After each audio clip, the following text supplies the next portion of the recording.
नीट परीक्षा पेपरफुटी प्रकरणाच्या निषेधार्थ दिल्ली येथे आंदोलन करणाऱ्या विद्यार्थ्यांवर झालेल्या लाठीचार्जच्या विरोधात वंचित बहुजन आघाडीचे नेते ॲडव्होकेट बाळासाहेब आंबेडकर यांनी दिलेल्या महाराष्ट्र बंदच्या हाकेला आज खोपोली शहरात उत्स्फूर्त प्रतिसाद मिळाला।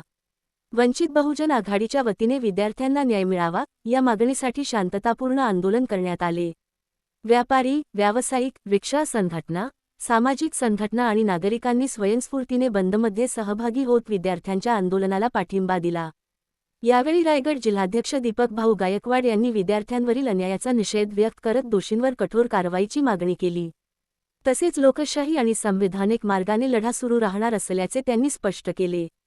या आंदोलनात खोपोली शहराध्यक्ष सुमित भाऊ जाधव, मितालीताई वाघमारे, भगवान खंडागळे, किशोर भाऊ पानसरे, संतोष मर्चंडे यांच्यासह वंचित बहुजन आघाडीचे पदाधिकारी, कार्यकर्ते आणि नागरिक मोठ्या संख्येने सहभागी झाले। वंचित बहुजन आघाडीचे राष्ट्रीय अध्यक्ष आदरणीय बाळासाहेब आंबेडकर यांनी जी बंदची हाक दिली आणि या महाराष्ट्र बंदला खोपोलीमधून एक चांगला प्रतिसाद मिळाला। सगळा व्यापारी वर्ग, रिक्षा संघटना, इतर व्यापारी वर्ग, भाजी मार्केट यांनी या बंदला जो उत्स्फूर्त असा प्रतिसाद दिला त्या सर्वांचा प्रथमतः धन्यवाद मानतो। मित्रांनो, एक गोष्ट लक्षात घ्या, आपण आज या ठिकाणी उपस्थित झालेलो आहोत एक लोकशाही मार्गाने, ज्या संविधानाने आपल्याला जी ताकद दिली, ज्या संविधानाने आपल्याला जो अधिकार दिलाय त्या अधिकारासाठी, याच अधिकाराच्या मार्गाने विद्यार्थ्यांवर जो अन्याय झाला, विद्यार्थ्यांचे जे पेपर फुटीचे प्रकरण घडले त्या पेपर फुटीला आवाज उठवण्यासाठी आणि या सरकारला मी कुठल्या विचारधारेवर बोलत नाहीये, मी कुठल्या स्पेसिफिक एका पक्षावर बोलत नाहीये।